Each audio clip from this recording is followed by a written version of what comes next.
Hi there. I see someone signed in. I've got a viewer already. We're going to get started in a couple minutes. My speaker's ready. She's got all her tech details down, so we've got no errors or no reason to be delayed. I just wanted to welcome you all, whoever will join us this afternoon. It should be an interesting topic. I'll tell you a little bit of the history of it. It's really funny because Naomi, our speaker, contacted us through Autism Belize website and wanted to volunteer. And I thought that was really nice. She explained her little background, and I went back to her. I'm like, oh, this is really good. We're planning some activities for the future, and we can always use volunteers. And I'm like, tell me a little bit about yourself. And when she starts going through, she says, I'm a positive discipline educator. And I'm like, positive discipline? Now, I've heard people talk about that in the past, but I didn't realize this was like a major thing. And she says, yes, I've certified. This is what we do. And I'm like, okay, completely new to me, had no clue what to expect. But we went back and forth over email. She explained to me, I'm like, this is really interesting. It's not necessarily specific to autism. And that's why I'm hoping we're going to have teachers on and parents with neurotypical children or those with maybe other learning or other special needs, because this, I think, can work for anyone. So I'm going to be learning tonight along with you all. This is not a topic I'm familiar with at all, but I'm really very grateful that Naomi just kind of out of the blue stumbled upon Autism Belize and decided to joined Team Autism Belize as a potential volunteer. And so we are putting her to work. And her first time is talking about what she's actually certified in. So everyone, we've got Naomi here. I'm going to put her on the screen and we can say hi. Hi there. Hi, How thank are you you? for welcoming me. I'm doing fine, excited to get started.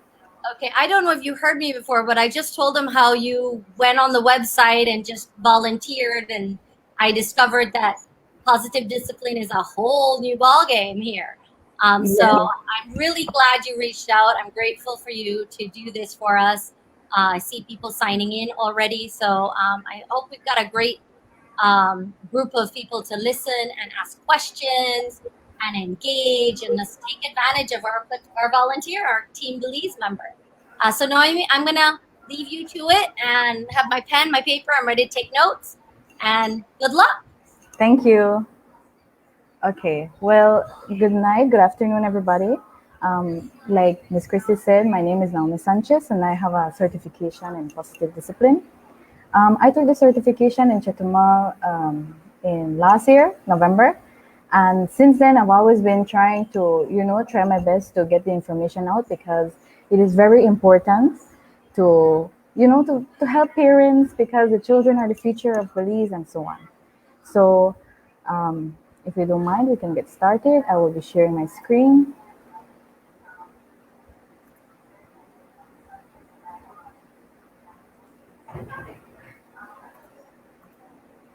Okay, so let's begin. So today we'll be talking about the positive approach to discipline. So what is the positive discipline? Many people may be asking questions as to what this really means, right? And so positive discipline is an approach that does not include excess control or permissiveness. And this considers everything punishments, sermons, scolding, spanking, and permissiveness, which is the complete opposite, which is no limits, freedom, complete freedom. Right? So it is based on mutual respect and cooperation. This is both parent and child, from parent to child and child to parent. It incorporates firmness with dignity and respect as a foundation for hope, life skills, and internal side of control. The main goal of positive discipline is to grow children with life skills, values, um, and everything that parents expect children to be independent, um, so forth. And this is carried on by firmness, dignity, and respect from the parent and from the child as well. If there are any questions, Ms. Chrissy would let me know. Okay, so does discipline equal punishment? And this is a very important question. It is the major question because many times when we think about discipline, the first thing we think about is punishment. The main goal of discipline is for the child to be well behaved on his or her own from an internal means of control. So, discipline does not only mean punishment, scolding, sermons, and spanking, but it means for the child to behave well, to behave good on his own from an internal means of control. And what is internal means of control? It means that the child, from his own being, from his own will behave well. And punishment and awards are the opposite. Punishment and awards are an external means of control. So um, it is important to note that punishment and awards is something given by parents and teachers to children with the hope that they will behave good, compared to this discipline that will help the children behave good on their own and not externally. Okay, so the results of punishment. Children develop one Children develop one of the 4 R's of punishment. The 4 R's of punishment is something that we see in positive discipline. Positive discipline talks about many areas in specific, and this is one of them. The 4 R's of punishment, which are resentment, rematch, rebellion, and retreat. Resentment is when all of these, by the way, all of these are as a result of punishment. This is what children feel after being punished, after being spanked, after being scolded. Resentment, they will feel resentment with saying that this is not working and I can't trust you. Rematch would feel, okay, so this time you won, but next time I'll get it, for example. Rebellion would be, okay, I won't do any of that. And retreat would be, I isolate myself and I won't show myself. As in, I isolate myself and I say, okay, well, I'm a bad kid. So, between these 4 R's of punishment, these are the 4 main reactions to punishments from children. So, we have resentment, rematch, rebellion, and retreat. And also, there are long-term effects like thoughts and actions. Thoughts versus actions. When a child thinks, they think consciously, but their actions are as a result subconsciously. An example would be thought, I am a child, I misbehave, and now I think that I'm a bad kid. But when I go to school, my actions would be teasing other kids, for behaving good, for being the good guys. And this means this is an example of how children think something and they act another way. So that's why punishment prevents children from learning long-term effects. I mean, learning in the long term, in the longer run. If there are any questions, let me know. Okay, so now we have being firm and kind. And this is the basic concept of positive discipline. It is the way parents, through positive discipline, if you understand what I mean. Okay, so first, it's being kind. There are 2 types, kind and firm. Kind does not equal being permissive. There are many misconceptions that being kind means being permissive, as in no limits, giving freedom, unlimited freedom, but that is not what kind means. And also, kind is respect. So kind is not being permissive, but kind is being respectful. When we think about kind, we think about how the parent is reacting to the child's actions. You are kind in the tone of your voice. You are kind in the way you act towards the action. It is being respectful to the child's action and to the bad behavior. And respect does not mean pampering and rescuing. So respect is being kind. And respect does not mean pampering. Pampering is consenting the child, and rescuing is if the child did something wrong, okay, I will hurry go and rescue the child. But that does not mean respect. That does not equal respect. So being kind does not equal pampering and rescuing a child. Being kind means in the right tone of voice, in the right language, without getting upset. That way how we talk to the children. Now, being firm is respecting the situation. Okay, well, my kid misbehaved, and so I will be firm and I will set down my foot. And setting down my foot, I will respect the parent as the parent, and I will respect the situation. Okay, something was done wrong, and there must be something to replace that bad behavior, but that does not mean that I will do that by punishment and sermons.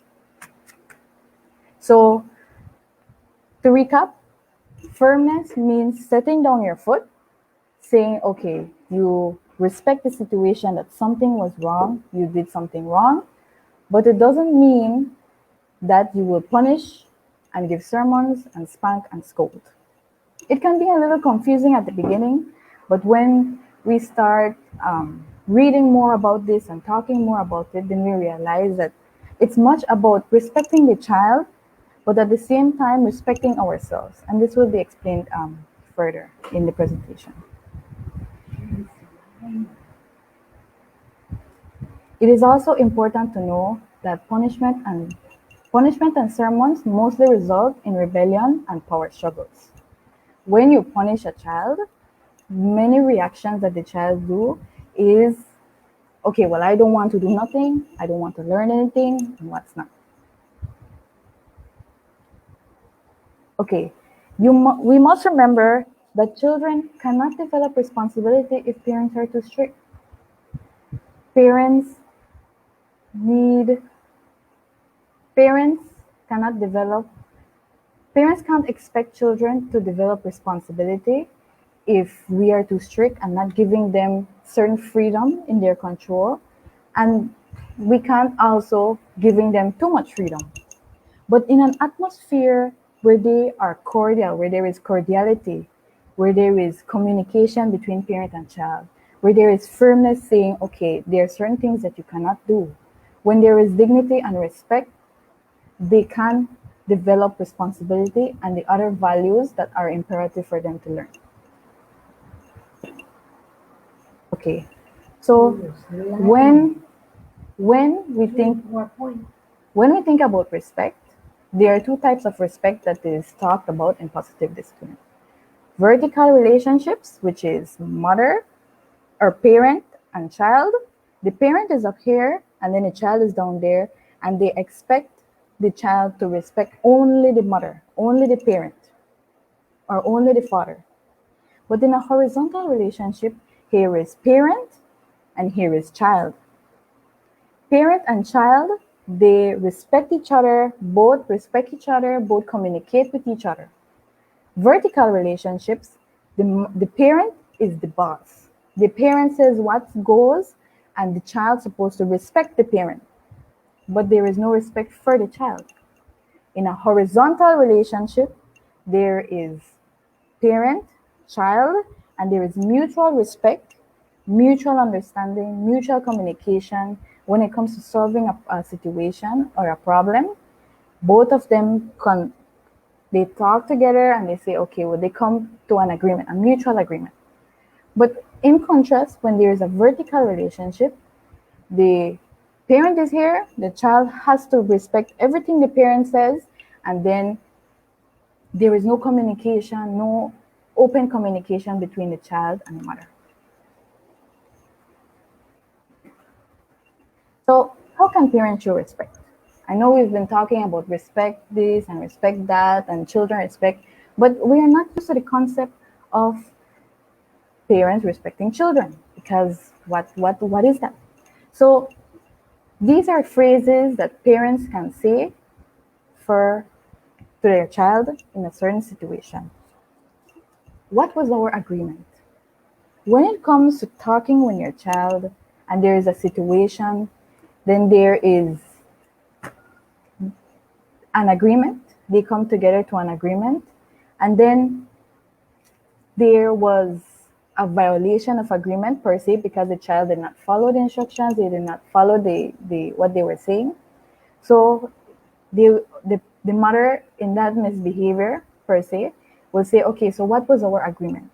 This would allow the child to talk, to say, okay, mom, maybe the child said, okay, maybe mom, I was nervous and I couldn't do the right thing, for example. Or I failed because I forgot. So when you ask your question, when you ask these questions to your child, then then you start communicating with each other, and then you start making a decision based on what you both think. So the other phrase is, what do you need in this moment? Many times children are going through things and it's hard for them to explain it. It's hard for them to say what they are feeling, especially when it comes to misbehaviors. So what do you need in this moment? When something that was not expected, maybe a bad behavior happens, then you say, okay, so as a parent, you will say, what do you need in this moment? Right? The other phrase is, I realize that you feel disappointed, or maybe that I realize that you feel upset. I realize that you feel sad. These phrases help us to see that children have emotions. They need support as well. So when parents say to their child, I realize that you feel disappointed, the children feel cared for, they feel understood, they feel noticed. And the main purpose, the main goal of a child, of anyone in general, is to pertain, to be a part of. So when you tell your child, I realize that you feel disappointed, then your child realizes, you know what, my mom cares about me, and if something is wrong, I am open to talk to my parent about it. The other phrase is, what do you think caused that? Many times there are situations where children did not expect something and they misbehave and etc. And then they say, okay, the parent will ask them, what do you think caused that? What do you think caused that?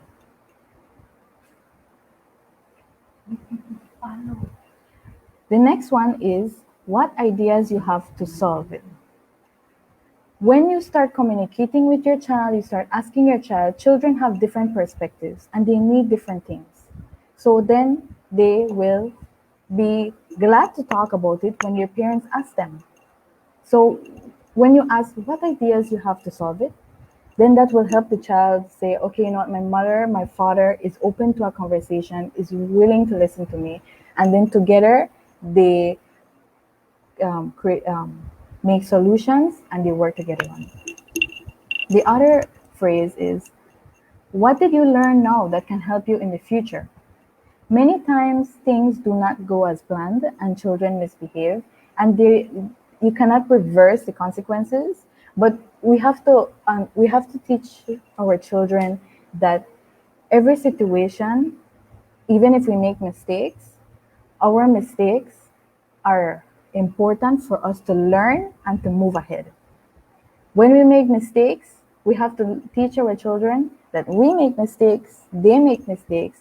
It's okay to make mistakes, and that we learn from these mistakes and that we go on. So when you say, what do you learn now that can help you in the future?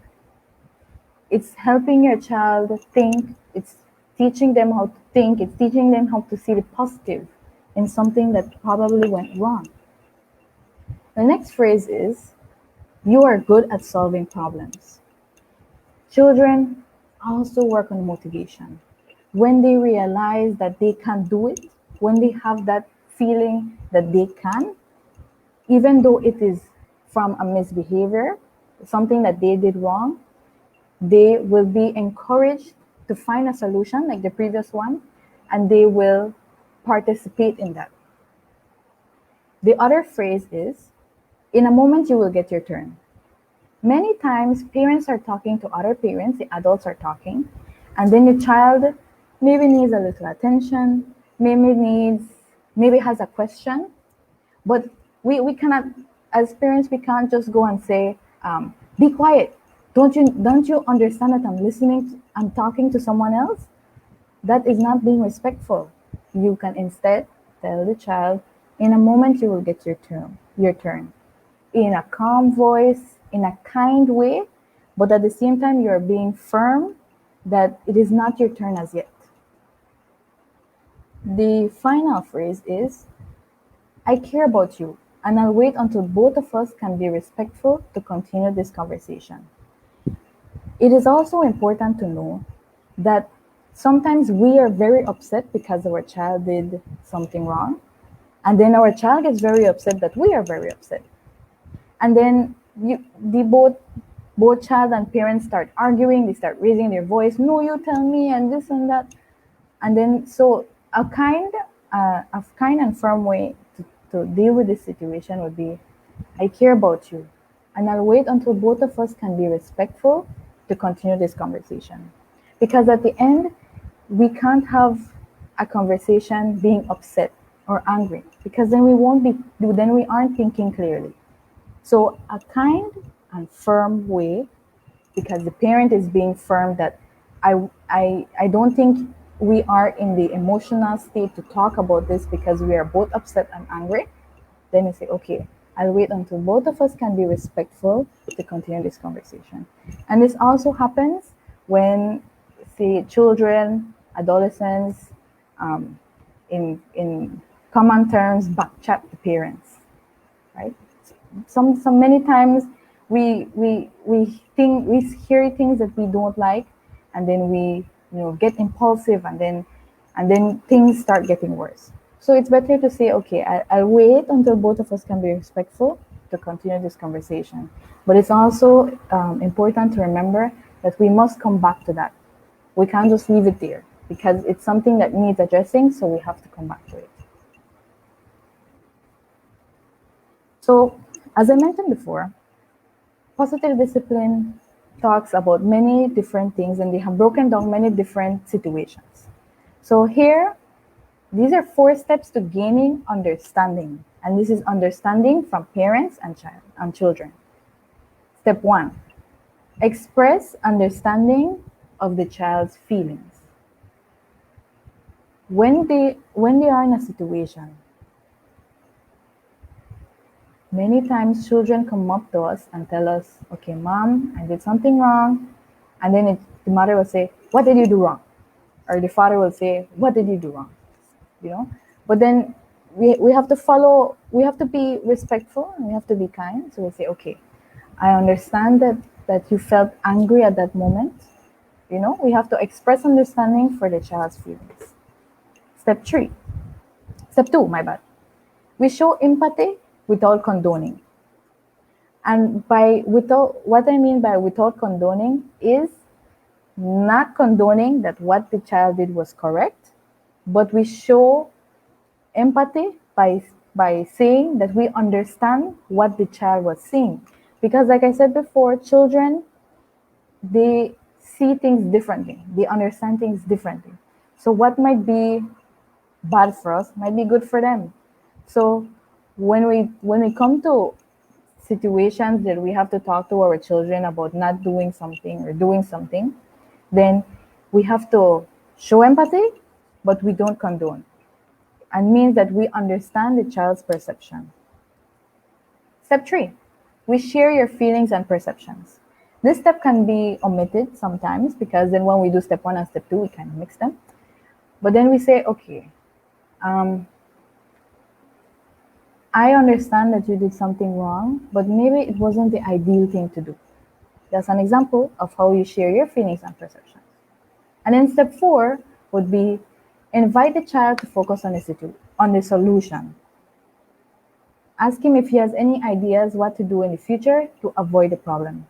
Because you are having a conversation with your children, and then there are many things that you have to, okay, you did something wrong. Okay, we understand that you did something wrong. I understand that that you could have done better. And then when you talk to the child will say, yes, mom, I understand that I could have done something better.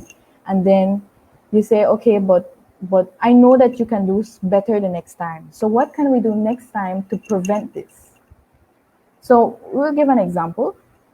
And in this example, we will put a name, Miss Sanchez, and her daughter, Linda. Just these are just examples. Linda came to her mom saying, complaining that her teacher yelled at her. And then mom, Miss Sanchez, would say, okay, what happened? What did you do wrong? The teachers don't scold you for anything. And then the daughter says, okay. And then the parent would say, what did you do wrong? No, tell me, what did you do wrong? And then the child will say nothing. Because then you feel this tense tone that, okay, they are already scolding you and they don't know what happened. And then the child no longer feels like communicating because they say, okay, well, you don't want to listen to me because you are already jumping to conclusions. So if we follow these steps, these 4 steps would be, okay, 1, express understanding of the child's feelings. I would say, okay, I understand that you're upset that the teacher scolded you. And then 2, we show empathy without condoning. And when we show empathy without condoning, we can also give an example of what we went through when we were kids. You say, okay, I know that you're upset that the teacher yelled at you, during classes. And when I was a young girl, I went to the bathroom, but I really needed to go to the bathroom. And the teacher yelled at me for coming out without her permission, right? And then that would be, then you jump to finding solutions. And you say, but what was it that happened? And then you communicate with your child, and then your child will tell you, well, mom, my pencil fell from my desk, and I just stood up to get it. And then the teacher scolded me because I was standing and I was out of my seat.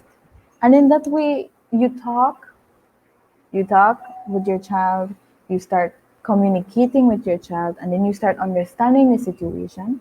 And then you ask your child, okay, what would you do to prevent this the next time?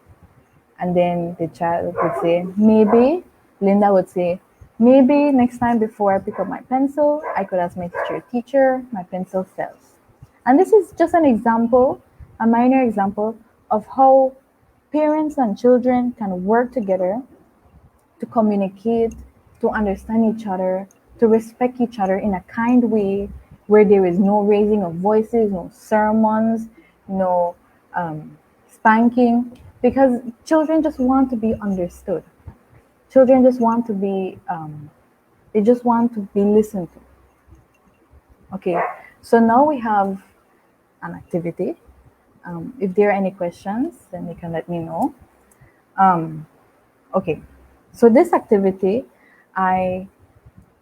is called the brain in the palm of our hands. Through this activity, we will learn the functions of the brain, what happens when we lose our minds. I recommend you all to do this at home. After all we need is our hand. So if we could, so I will start. So this is the brainstem. The brainstem is in charge of our vital functions such as breathing, respiration, and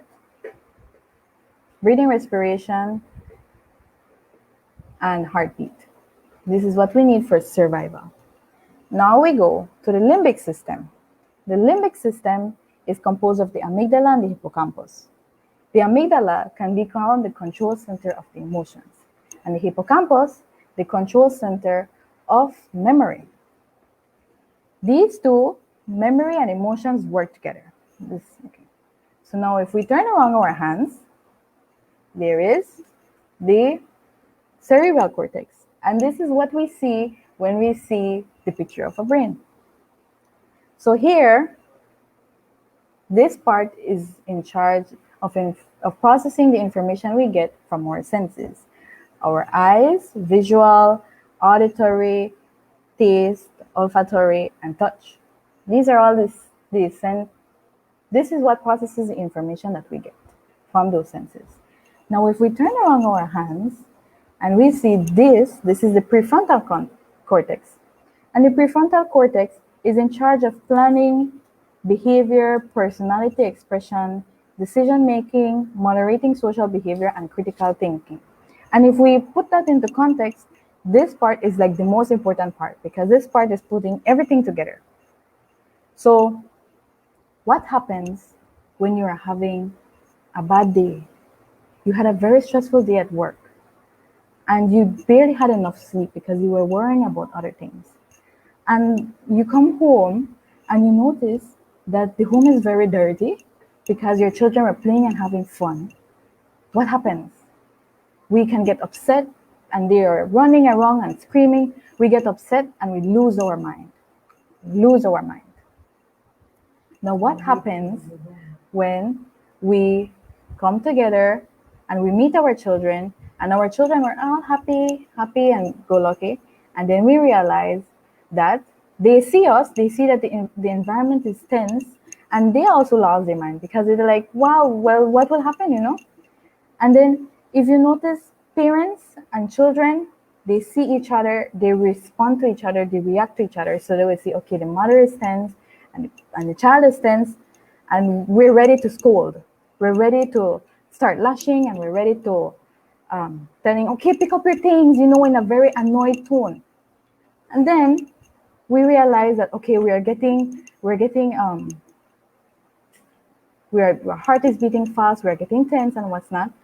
So this is a time when we need to take a break, take a breather. Things are hard, things are rough because we are very stressed, but we need to take a break. Sometimes we need to count to 10. There are techniques that we have that can from losing our minds, we've lost our minds, we can lower it, and then we go back to our normal, natural, relaxing state. So with this, there are many techniques that they are all over the internet. Some, it can be breathing, it can be listening to music, and this is related very much to something that is very popular in positive discipline, which is positive timeout. When we start relaxing and we start say, okay, we take a break and we realize, okay, now we are thinking straight, now we understand, now we say, okay, let's get back, let's talk about this. I had a very rough day, but now we can help each other to put up the mess. What do you think, kids? So that would be in comparison to when we come very stressed and we lost our minds and we are very upset, and then we come home and then we see the mess, and then we are our impulses, we are ready to start to scolding and spanking and saying, what have you been doing? You haven't been doing anything, and so on and so. So that's why we have to, because we aren't thinking well, because we've lost our minds. And so we come together and we take a breather, we take some breaths, deep breaths, we count to 10, and then we calm down, we are in this relaxed state, and then we say, okay, we are already calmed down, and then we say, it's okay, children, can you please help me packing up? Can we please pack up your toys? Can we please start fix something chairs and stuff like that? That way we are kind, we are respectful to our children, and we work together with them without spanking them, giving sermons, scolding them. Because we are human beings, and every human being needs that time we need to take a break because we have emotions, and our emotions can get the best of us sometimes. And so it is important to know that this does not mean that we should not have emotions and we should not be annoyed or such. But this will help us understand that we need some time to take a break, and that all of us are different and we each have our techniques that we need and we can use. So it is also important to parents, as parents, it is not everything about the child. but it also has to do a lot with how the parent is feeling, how the parent is doing, to how you would react to when your children misbehave and how to make them, because when they see that you manage your emotions in the right way, then when they get upset they won't be throwing tantrums and such, because they, okay, I am feeling very angry and upset, and so I calm down, instead of throwing tantrums. So I mentioned earlier positive timeout. Every time we hear it is very common to hear timeout. A child misbehave and you say, go to the corner and think about your thoughts. But when you tell your child, go to the corner and think about what you've done, do you think they really think of what they've done? Does that help? And so we say, go to the corner, time out. But then do we really tackle the problem? Do we really see what is going on? Do they get to understand that they did something wrong? Not really. So positive discipline talks about a positive timeout. And this positive timeout includes a corner that is filled with chairs, toys, um, posters of anything that your child needs. It can be composed of a little table where they have toys, play-doh, a stress ball, things like that.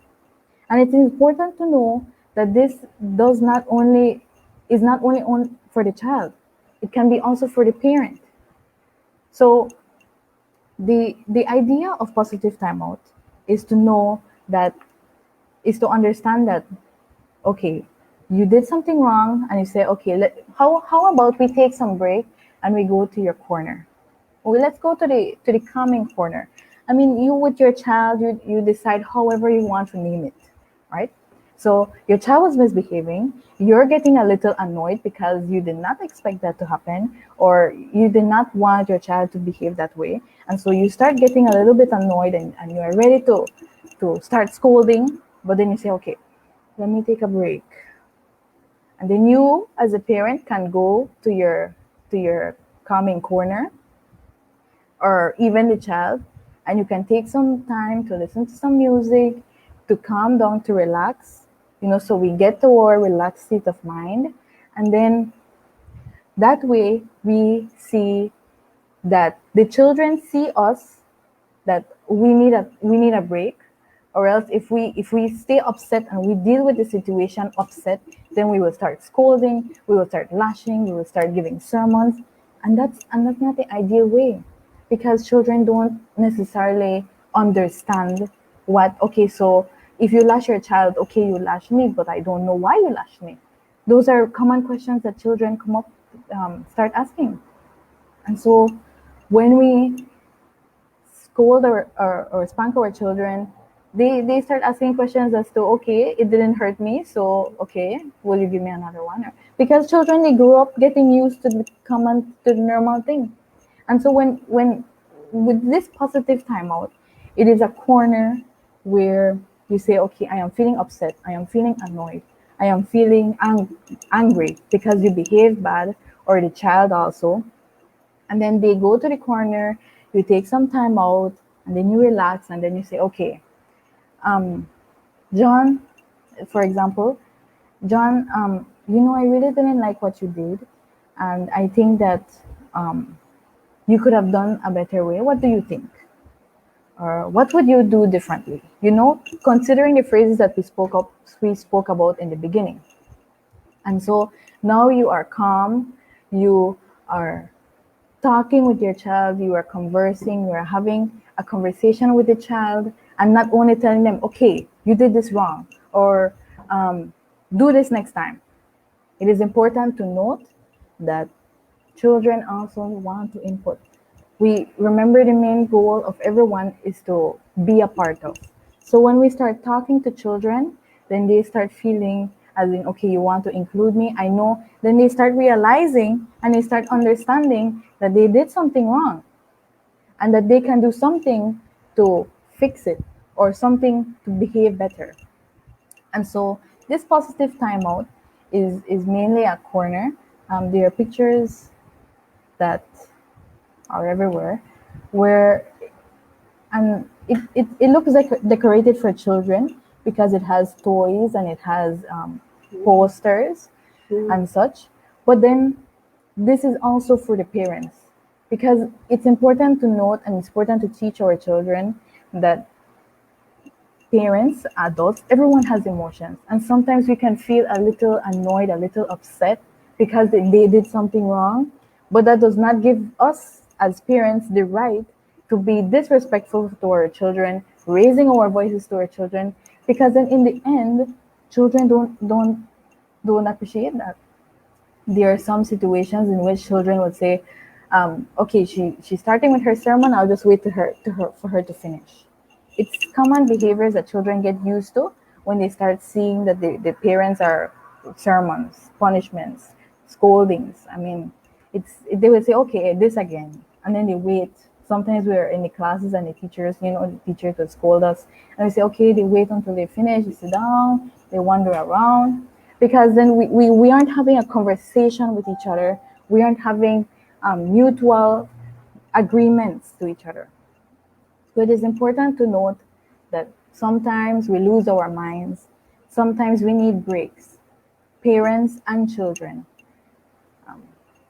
So it's important to you can do a positive timeout where there is a corner where they have different activities that they can calm down, but we have to come back to the situation saying, okay, we are all calmed down. Now we can have a respectful conversation, and that you did something wrong and we will work on it.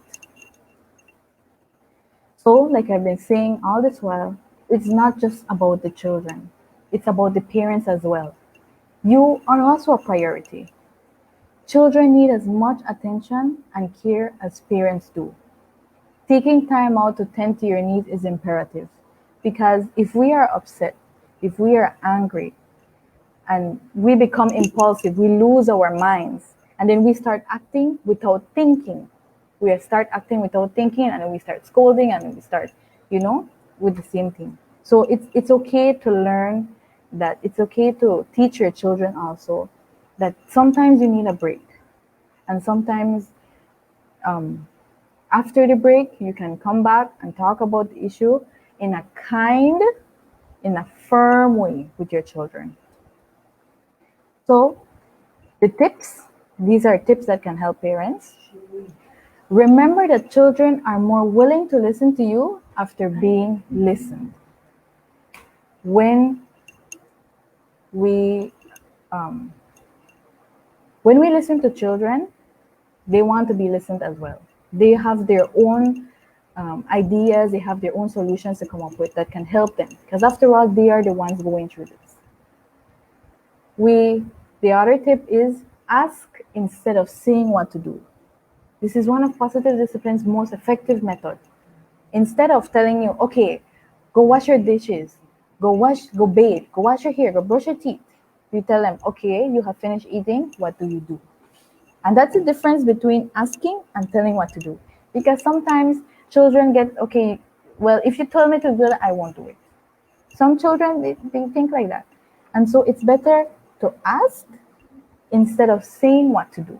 When you ask them, they participate in talking, in saying what is happening. Okay. The other tip is the feeling behind what you do or say is more important than what you do or say. Children can sense your tone. When you will talk to children, when you are talking to children in a strong voice, even though you are telling them something good, but you're telling them in an annoyed tone, they can feel it, they can sense it. And then they say, okay, well, whatever you're telling me, is it true or not? So children feel, they sense exactly what you are telling them, even though you're telling them something else, but they feel that you are telling them in a bad way. Sometimes when you're telling your children something, they watch you and they try to watch your expressions in your faces, and they are trying to interpret what you are trying to say, because they not only listen to your words, they also listen to your face reactions, to your tone, to how you're feeling. And so it is important also to keep in mind that being kind is also being respectful to the child, not raising your voice, being in a calm and relaxed mode. Another tip is to let them know that they are loved. They are your children. They want, like I said before, their ultimate goal is to feel like they belong. And so when you show your children that they are loved, they they feel included. They feel like they are a part of. And so letting your children know that they are loved will help them to when it's time to make solutions and when it's time to make decisions and agreements, come together and they say, you know what, mommy cares about me, daddy cares about me, so I will listen to them because mommy and our daddy always tells me that they love me and that they feel that they pertain. Also, it's important to ask yourself, what I am doing strengthens or discourages the child? When it comes to being kind and firm, it's about being respectful, it's being mutually respectful.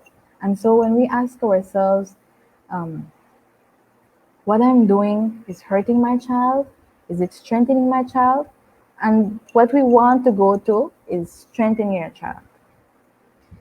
Another example that we see incongruences is when, for example, your child um, is went to school and forgot his homework. The first thing the parent would do was, oh no, my child forgot his homework.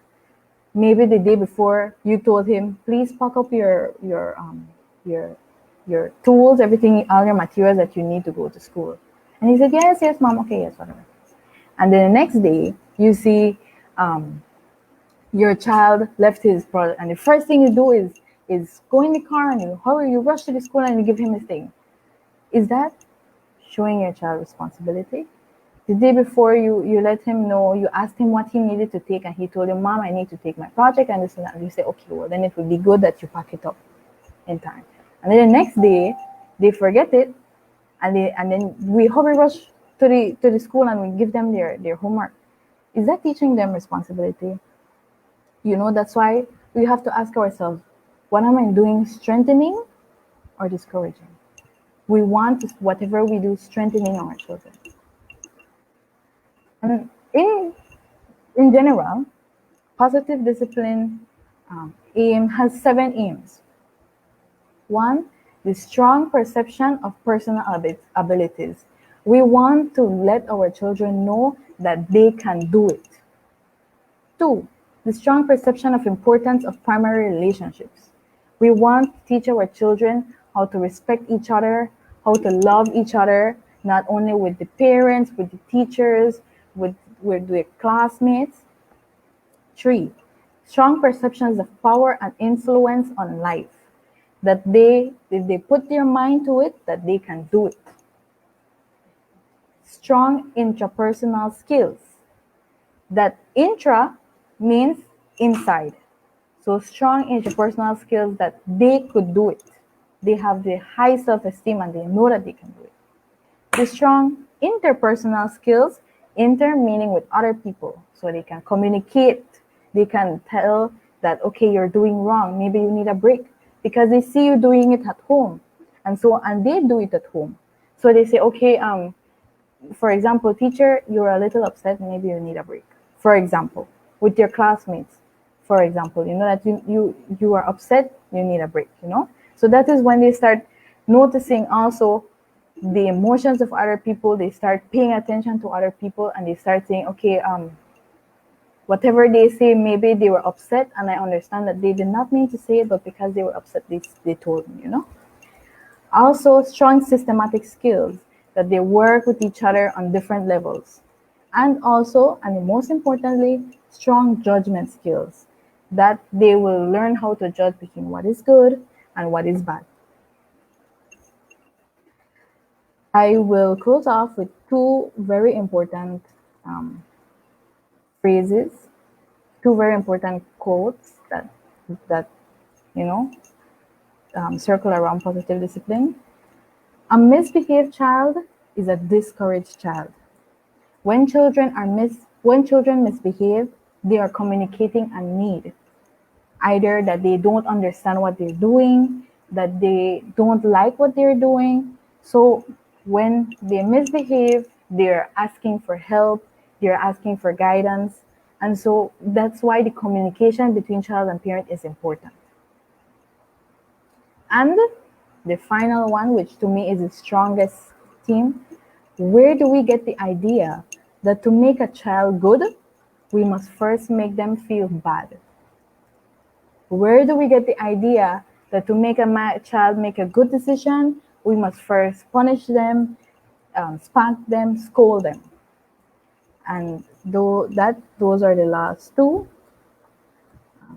With this, I want to close off and say, parenting can be a challenge, but working together, helping each other, growing together can make it worthwhile. And so, if there are any questions, I'll be gladly accepting them. Hi. Can you hear me? Yes.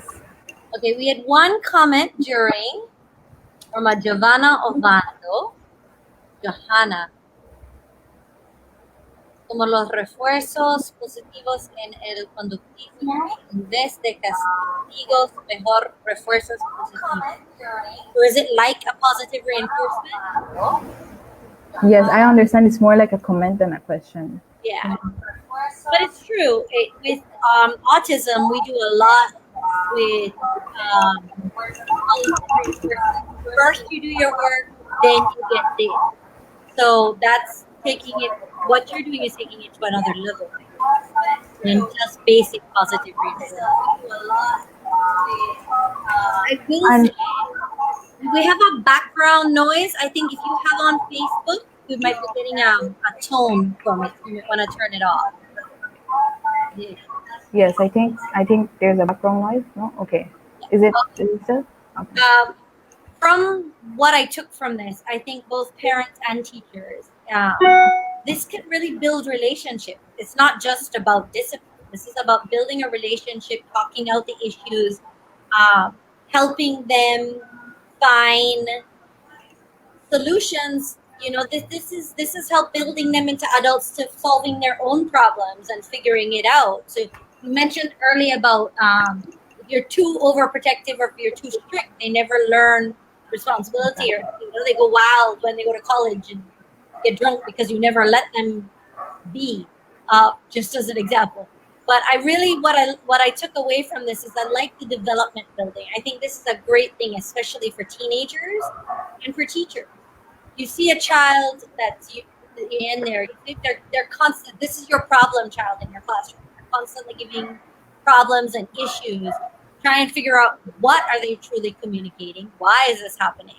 But I think even just for teachers, talking to them out, why are you standing up? What's going on with you? Why can't you, why are you constantly cracking jokes? Are you not getting the material, or do you need help? Exactly. And I think the best comment that you said was, where do you get the idea that to make a good child, you're forced to make them feel bad? I think adults need to hear that. Why do you think that if you want someone to lose weight, you first tell them they're fat? Or, why do you want, if you want them to study more, you tell them they're stupid? And I'm saying this, and it sounds outrageous saying this, but I hear this in our culture a lot. Yeah, you wanted to look fat. You must not work out now. I mean, the two just look together. And so I love that comment. I do have a question, though, and something I might argue with you about, is the vertical versus the horizontal vertical. Yes, it's because I had a presentation, but I didn't realize it wasn't showing. Oh, okay. So because you talk about, and I see that where when you're talking, you have to have the yes, I just realized it wasn't showing. Okay, no worries. You have the pair there. But I think at some point, I'm going to be the one that's going to be vertical, saying, okay, I've listened to you. I respect this, but I'm the boss, and this is how it's going to be. And that is being firm. I understand that something was wrong. Vertical. Yeah. My biggest problem is tone of voice. As it is, I am loud, and I can be sort of like a howler monkey. You can hear me miles away. And my son will hear, and the neighbors will hear, because I'll be like, Mateo. The good thing is I recognize that I need a break. I will call my sister and say, I'm at my edge. I'm going to blow up. I'm losing my mind. I need a timeout. Somebody please help me, Mateo, because I need a timeout. So I've come over the years of parenting to recognize when I'm blowing, I'm near blowing, and I need my timeout. You have some great comments that I'm going to put on the screen here. You've got one that says, excellent job, Naomi. There's a lovely sexy there. I don't know about that one there. And then there's great parenting and teaching tips. Thanks. You were clear and easy to follow. Well done. And I'll agree on that. I took several notes and stuff because I think that beyond discipline, like I said, there's some really good characteristics.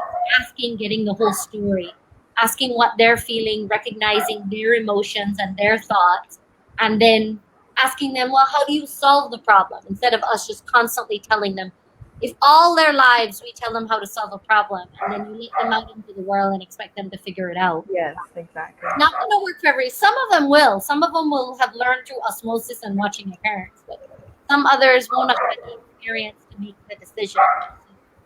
I thought it was excellent. I don't see any question. And in this is a very broad topic. This is very. Oh, you froze there. I don't know if you froze for everybody, if you just froze for me. Hi, if anybody's watching, there you are. You're back. Okay. You froze for a second. Oh, okay. So it's a very broad topic. There are so many things that could be covered. There are so many things to be talked about because discipline with a child, between parent and child, is a very big job. Parenting is a very, and so it is important to note that there are so many questions may arise, and we, at the same time, we can't do everything first because we are just getting, the hang of it, and we're just understanding what this means. And so it is important to, to explore it, to try taking little tips. We start small, and then further on we could go. All right. Signal's probably dropping for her. I've been having that for days now. We'll see if she comes back. In the meantime, I want to reiterate that. Where do you get the idea that in order to make a child good, they need to be made to feel bad? I think that is something that we all need to resonate on, and not just for a child, for our friends, for our family, for our employees, colleagues, workers, etc. We should try building each other up, period. While we're waiting to see if she comes back, I do have a couple announcements. Thank you guys for joining us. I know we're running a little long, but we have a couple activities coming up, and I just kind of want to briefly go through them. On August 16th, the Belize Brain Awareness Society is having their bike-a-thon. That's at 9 a.m. on August 16th, and they'll start at the roundabout. Oh, here she is. She's back. At the first roundabout in Belmopan, and you're back. Sorry. Yeah. Internet. We all understand that. So, do you want to wrap up? Is there anything else you want to add?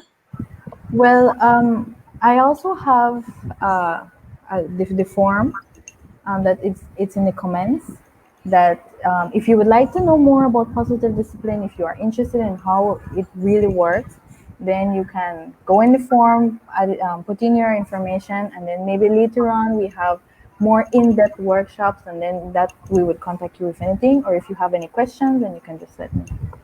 And tonight really was a general overview of what positive discipline is. I can see where we can go more in depth. And, if you're an educator out there, a teacher for a school, and want to have a presentation with Naomi to come in and focus mainly on teachers and handling behaviors in the classroom, I think that's something we can get her, ask her to do. For parents, I'll kind of process this, listen to my parents in my group, and maybe we can do a whole parent training on building relationships or something else, because I feel like this can be fleshed out for a lot longer. You just kind of But the comments, the form is at the top of the comments, and I put it again at the bottom.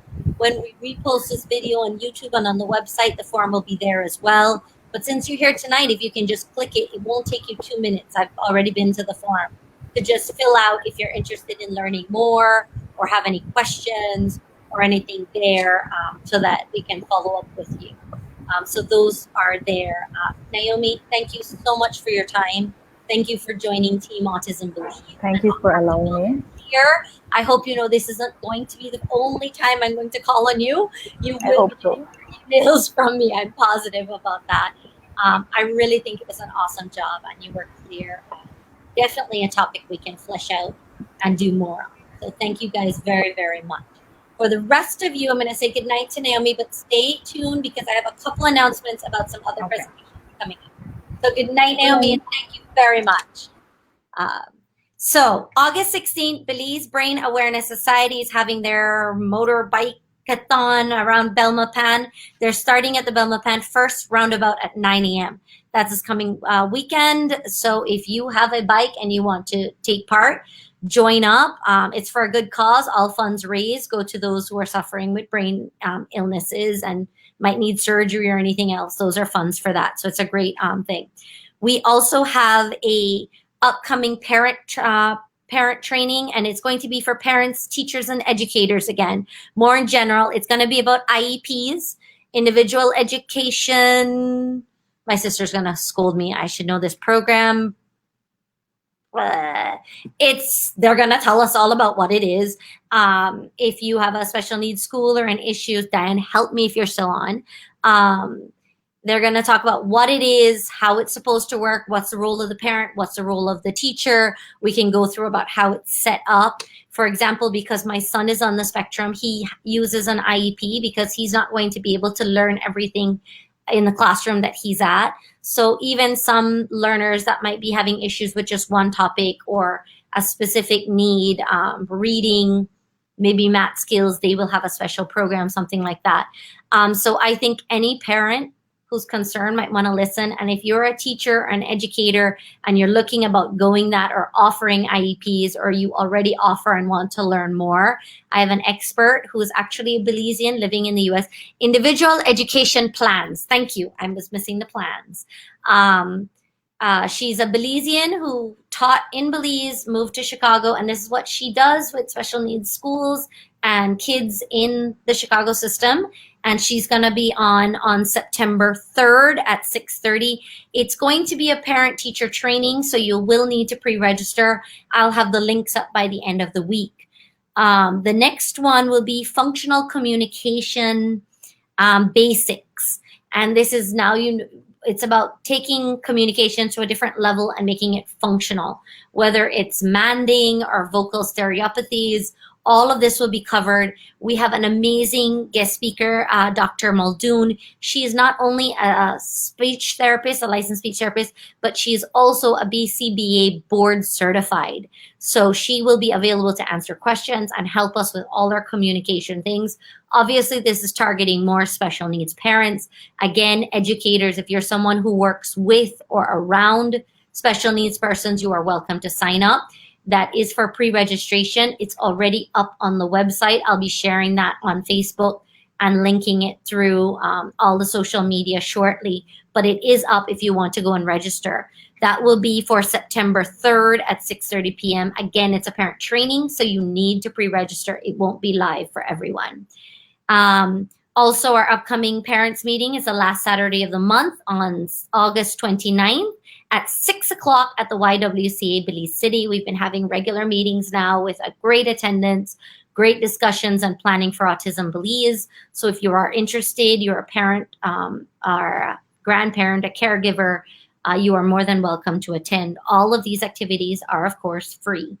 The next upcoming trainings we're looking at is sexuality and puberty and depression. I have speakers confirmed for those two topics. We're just working on firming up date and making sure it's on the schedule. So that will be coming up in the next 2 months or so too. So we're going to have a packed August and September. And I really, really hope that you all are taking advantage of these activities because we've got some really great professionals doing really wonderful presentations. Our last presentation with Angel on ABIs, antecedent-based interventions, was wonderful. We had 39 people sign up. We had over a half an hour of questions and discussions, and we really were able to address individual needs of families and moms and dads. So I encourage anyone, if you want, please take advantage of this. August 18th is the individual education plan, the IEP presentation, and September 3rd will be functional communication basics. That's already up on the website. That's all I have for now. We've been on for almost an hour. Thank you so much for joining and for listening. And if you have any comments or whatever, you can always post it here. You can reach out to Autism Belize.